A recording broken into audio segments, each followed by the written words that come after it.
नमस्कार दोस्तों, मैं पुलकित मोहन सिंगला स्वागत है आपका हमारे चैनल में। दोस्तों, आज हम इस विषय में बात करेंगे कि क्या पितर के लिए दान करने का प्रावधान सिर्फ बड़े बूढ़ों का होता है। दोस्तों, बहुत लोग ये सवाल करते हैं। बहुत लोग जॉइंट फैमिली में रहते थे और उनके पेरेंट्स अक्सर पितरों के लिए श्राद्ध करते हैं, दान करते हैं और पितर से रिलेटेड सेरेमनीज़ करते हैं। तो पेरेंट्स करते हैं तो होता क्या है, जो बच्चे हैं वो अपने अलग-अलग शहरों में निकल गए नौकरी करने अपनी पत्नियों के साथ, या अलग मकान बना लिया उसमें रहने लगे।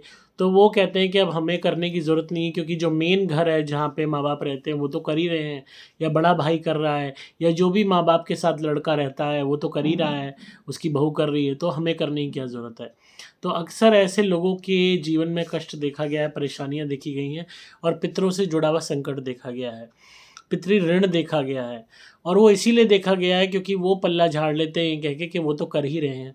अब कोई भी बंदा कर रहा होगा तो पितर की कृपा दृष्टि उसी पे आएगी। आप उस फैमिली में नहीं रहते, उस घर में नहीं रहते, आपकी कमाई से, आपकी पॉकेट मनी में से पैसा नहीं दिया जा रहा मिठाई के लिए, फल के लिए, खाने के लिए, कपड़ों के लिए। आपकी तरफ से कोई भी फिज़िकल कंट्रीब्यूशन नहीं हो रहा कि आप खाना पका रहे हो या दे रहे हो। आप पूरी तरीके से आउट ऑफ द सीन हो। तो ये बात पितर भी समझते हैं और वो उन्हीं को कृपा दृष्टि देते हैं जो उनके लिए कर रहा है। अब सामने माँ-बाप दिखाई दे रहे हैं या माँ-बाप के साथ रहने वाला भाई दिखाई दे रहा है, उसकी पत्नी दिखाई दे रही है, तो वो चाहे सहयोग के लिए हाथ ही लगा रही है या थाली रख रही है खाली, तो भी वो उस पे कृपा दृष्टि दिखा देंगे। आप अलग रह रहे हो जाके, फिर आप एक्सपेक्ट कर रहे हो कि वहाँ पे पितरों के लिए श्राद्ध माँ-बाप कर रहे हैं या भाई कर रहा है तो इनफ है, अब हमें करने की क्या ज़रूरत है, हमारा पर ऋण उतर जाए, वो नहीं हो सकता। आपको रीति रिवाज सीखने होंगे, पितरों के निमित्त क्या दान होना है, आपकी फैमिली करती आ रही है वो सीखना होगा और आपको नियमित रूप से खुद भी हर बारी श्राद्ध करना होगा। अगर आपको श्राद्ध की तिथियाँ नहीं पता लगती, नहीं समझ आती, तो जो आखिरी दिन होता है श्राद्ध का तब करना होगा। या वो भी अगर आपको लगता है कि टफ़ है, तो अपने नियम बना लो कि हर अमावस्या पे आपको पितरों के निमित्त खाने-पीने की चीज़ें दान करनी होंगी। इसमें सफ़ेद चीज़ें, सफ़ेद मिठाई प्रमुखता तौर पे आप उनके निमित्त दान कर सकते हैं और नियमित एक ये भी नहीं है कि एक पर्टिकुलर डेज़ का ही नियम हो। आप रोज़मर्रा में अपने लिए खाना बनाते हैं, 1 रोटी, 2 रोटी, ऊपर सब्ज़ी रख के पितरों के नाम की निकाल दो, साथ में गुड़ का टुकड़ा रख दो या मिठाई रख दो और क्लॉकवाइज़ जल का छींटा उसके चारों तरफ मार के उस थाली के, वो किसी गरीब को खाने को दे दो। मात्र ये अगर आप रोज़ करना शुरू कर दोगे पितरों के नाम पे, तो भी बेनिफिट होना शुरू हो जाएगा। बस 2 रोटी लेनी है, सब्ज़ी रखनी है, जो भी घर में बन रहा है, बट मेक श्योर उसमें किसी भी तरीके की प्याज़, लहसुन नहीं होनी चाहिए। अगर आप प्याज़, लहसुन खाते हैं, तो फल या मिठाई खरीद लाओ, उनको उनके चारों तरफ क्लॉकवाइज़ जल का छींटा मारो और हाथ जोड़ के प्रार्थना करो कि हम अपने पितरों के निमित्त ये दान कर रहे हैं और उनको शांति मिले। उनकी कृपा हम पे बनी रहे। प्रार्थना करके वो फल और मिठाई किसी भी गरीब को खाने को दे दो। और बिना प्याज़ लहसुन के खाना बनता है, बिना मीट मांस के खाना बनता है, तो सब्जी है, रोटी है रखी, थोड़ी-सी गुड़ का टुकड़ा रखा और किसी भी प्लास्टिक की प्लेट में रख लो और दोने लाके रख लो, उसमें रख लो और उसके चारों तरफ पत्तल के क्लॉकवाइज़ जल का छींटा मार दो। गंगा जल है तो गंगा जल का मार दो और हाथ जोड़ के प्रार्थना कर लो कि उसके चारों तरफ मारना है छींटा और हाथ जोड़ के प्रार्थना कर लो कि हम अपने पितरों के निमित्त ये खाना दान कर रहे हैं और भगवान उनको शांति दे और उनकी कृपा हम पे बनी रहे। ये भी अगर आप करना शुरू कर देते हो तो भी कृपा आनी शुरू हो जाती है और वो खाना किसी भी गरीब को खाने को दे दो, भंगी को दे दो, मंदिर में दे आओ किसी के लिए। मतलब जितना दान पितरों के निमित्त आप गरीबों में करोगे, लोगों ने ये सिस्टम बना दिया नहीं मंदिरों में जाके वहीं दान करना है, पंडितों को ही देना है, ऐसा ज़रूरी नहीं है। आप दान किसी को भी कर सकते हो, जो भूखा है, असली आग तो उसके पेट पे लगी हुई है। मंदिर में तो इतना चढ़ावा आता है कि फिक-फिक के जाता है। मैंने लिटरली देखा है, जब यहाँ तक कि श्राद्धों के टाइम में देखा है, मंदिरों के पंडित तो क्या करते हैं, ज़्यादा बहुत केस क्या एक आध मंदिर है मैंने ऐसे देखे कि वहाँ ढेर चढ़ावा आया, खाए नहीं पड़ रहा, उठा के साइड पटक दिया खाने-पीने की चीज़, थैली उठा के साइड फेंक दी, खराब होके जा रहा है। तो वहाँ दो जहाँ पे कम है, जहाँ पे नहीं है, तब पितरों को शांति मिलेगी। ऐसी कोई एनजीओ पता कर लो जो गरीबों से जुड़ा हुआ हो, जहाँ पे बच्चे हों, माल न्यूट्रिशन के इतने केसेज़ होते हैं, बच्चे भूखे होते हैं, गरीब बच्चे देख लो, गरीब कहीं पे कोई आदमी है उसको दे आओ खाने को, तो जिसका पेट भूखा है उसको दोगे, उसकी आत्मा को तृप्ति मिलेगी, उसकी दुआ आशीष निकलेगा आपके प्रति, वो पितरों को ज़्यादा संतुष्टि देगा। और कुछ नहीं होता तो जानवरों को दान करो और कोई भी पता कर लो जगह जहाँ पे गाय हो, भैंस हो, सांड हो, बछड़ा हो, जानवर जानवर है। ये मैटर नहीं करता कि गाय को ही खिलाना है। बंदर हैं, कबूतर हैं, जो है क्या कहते हैं, कुत्ते हैं, बिल्ली है, मतलब हर हर जीव के पेट लगा हुआ है। तो जितना पितरों के निमित्त खाना दान करोगे उतना ज़्यादा उन्हें संतुष्टि मिलेगी। दूसरों पर डिपेंड रहोगे कि भाई कर रहा है, माँ बाप कर रहे हैं, हमें क्या ज़रूरत है, तो पितृ ऋण चढ़ा रहेगा। हर इंसान के, प्रत्येक मनुष्य के पितृ ऋण रहता है। क्यों रहता है? क्योंकि हम अपने जीवन में उतनी सेवा अपने माँ बाप की नहीं कर पाते जितनी करनी चाहिए। कोई अभिमानवश कह सकता है कि मैंने बहुत ज़्यादा सेवा की है, वो थोड़े से सालों का या कुछ बीमारी हाली का टाइम गिन के सोचता है कि मैंने तो भाई बहुत रकम लगा दी, बहुत सेवा कर दी।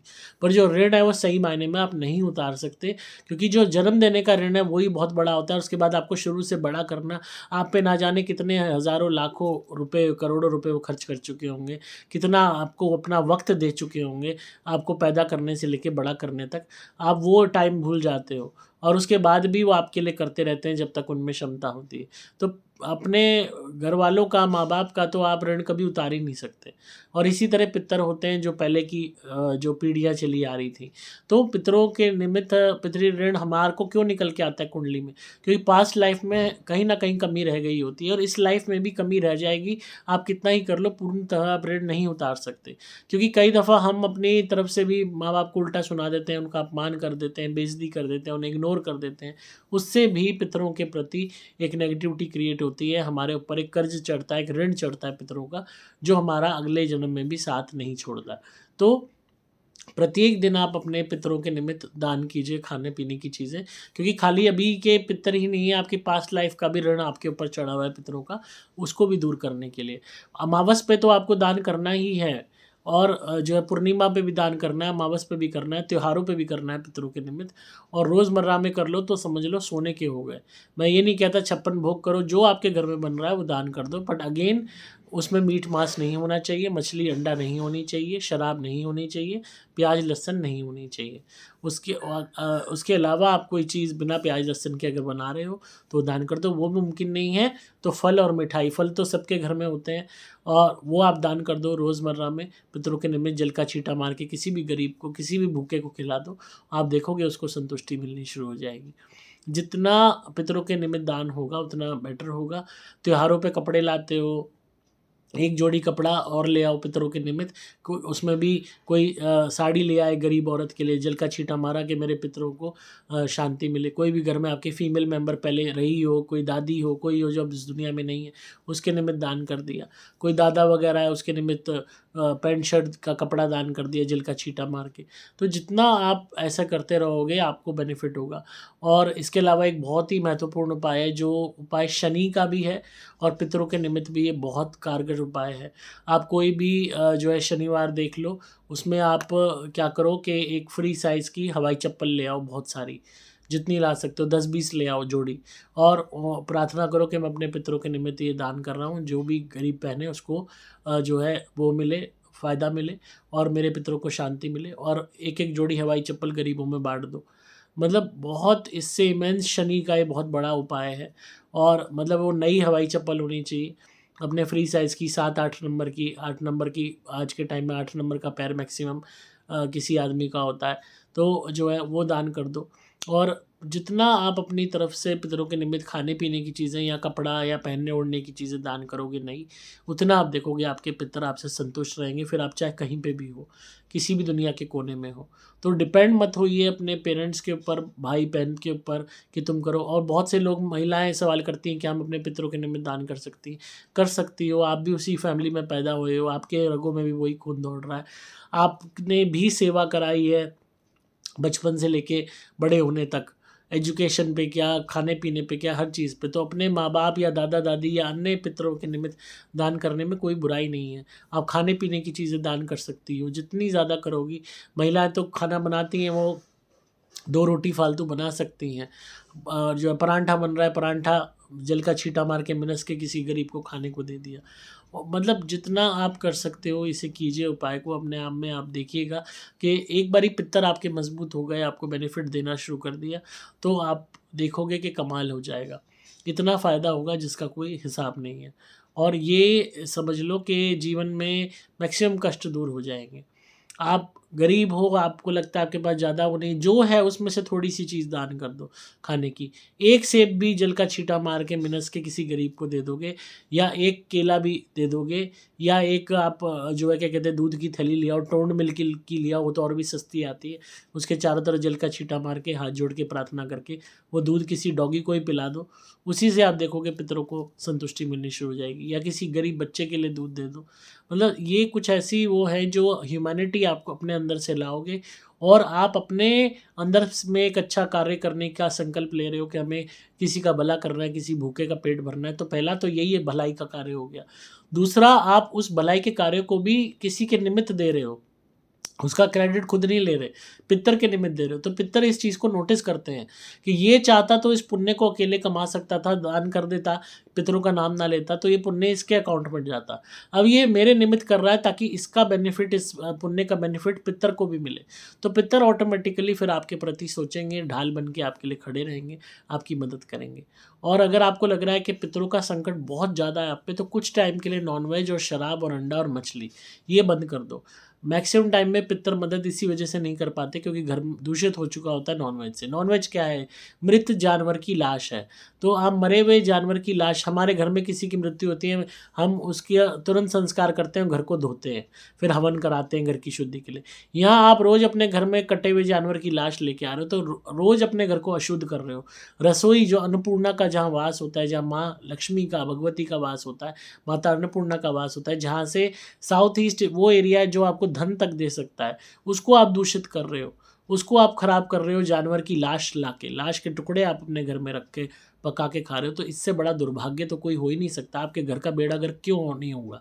होगा ही होगा। तो अगर आपकी ज़िंदगी में परेशानियां हो रही हैं और पितृ ऋण भी है, तो कुछ टाइम के लिए मीट, मांस, अंडा, मछली, शराब बंद कर दीजिए। आप खुद देखेंगे कि पितरों से रिलेटेड जो भी प्रॉब्लम्स आ रही है उसमें कमी आनी शुरू हो जाएगी। और साथ में पितरों के निमित्त जो मैंने आपको दान बताया है वो आप शुरू कर दीजिए, बहुत बेनिफिट मिलेगा। ये समझ लो ज़िंदगी बदल जाएगी। करके देखो, कुछ महीने करके देखो, कुछ महीने में भी आपको 1% भी अगर फ़ायदा ना हो तो वापस अपने उसी ढर्रे पे आ जाना। पर कुछ महीने मेरे कहने से करके देखो ये उपाय, आप देखोगे कि ज़िंदगी में बहुत चीज़ें चेंज होंगी, बहुत बेनिफिट्स आपको देखने को मिलेंगे। फिर आप पितरों से खुल के मांग सकते हो, मदद मांग सकते हो, क्योंकि आप पहले कुछ करो तो सही उनके लिए, जब भी तो उनसे मांगोगे। कुछ किया है नहीं और अपने वही वाली बात है, और मांगने चल दी, मेरे लिए ये करो, मेरे लिए वो करो, वो क्यों सुने? पूरी दुनिया गिव एंड टेक पे चलती है, तो यहाँ भी चलता है। तो इस चीज़ को समझोगे, इसकी गंभीरता को समझोगे, तो आप देखोगे कि अपने आप आपके पितर आपके निमित्त कुछ ना कुछ, जब पितरों के निमित्त कुछ होगा तो वो अभी आपके लिए खड़े हो जाएंगे, आपके मददगार हो जाएंगे, आपको वार्न भी करेंगे, आपको सलाह भी देंगे, सपनों के माध्यम से, इंडिकेशन से, सिंबल से, और बहुत सी ऊपरी बलाओं को तो पितर ही रोक देते हैं। तो ये बहुत ज़रूरी है करना, और आपके पितरों को शांति मिलना बहुत ज़रूरी है आपकी इस जीवन के लिए भी, और आने वाले जीवनों के लिए भी, आने वाली लाइफ के लिए भी, यानी कि अगले जन्म के लिए भी। तो आई होप आपको आज की वीडियो पसंद आई होगी और आप इस बात पे गौर करेंगे। बहुत लोगों ने मुझसे सवाल किया था और हर बारी यही कहते थे, अरे हमारे वो करते तो हैं पेरेंट्स, हैं उन्हें पता ही नहीं है पितरों के निमित्त दान कैसे करना है, क्या विधि है। इसीलिए मैंने कहा अगर आपके घर वाले नहीं सिखा पाते आपको कैसे करना है, तो मैंने आपको सबसे सिंपल वे बता दिया आज। ये करो, ऑटोमेटिकली उनके निमित्त दान हो जाएगा। अगेन, पितर की शांति के लिए आप हमारी पितर शांति धुनी भी मंगाइए, घर में जलाइए उसको सुबह शाम, और प्रार्थना कीजिए कि उनको शांति मिले। ऑटोमेटिकली जो भी दिक्कतें आ रही है उसमें कमी आनी शुरू हो जाएगी। धुनी के लिए आप व्हाट्सएप कर सकते हैं। आपको मोबाइल नंबर 8130331007 पे व्हाट्सएप मैसेज करना होगा। कंसल्टेशन बुक करके मुझसे फ़ोन पे बात कर सकते हैं। कोई भी आपके केस है, कोई भी परेशानी है, तो उसका कोई ना कोई हल हम ज़रूर आपको देंगे। अगेन, परेशानी नेगेटिविटी से ही रिलेटेड होनी चाहिए। नंबर है 8130331007। डिस्क्रिप्शन में आपको डिटेल्स मिल जाएंगी। वीडियो कैसी लगी ज़रूर बताइए कमेंट्स में, बेल बटन दबा दीजिए ताकि आपको नोटिफिकेशंस मिलती रहें। और मैं हूँ आपका दोस्त पुलकित मोहन सिंगला।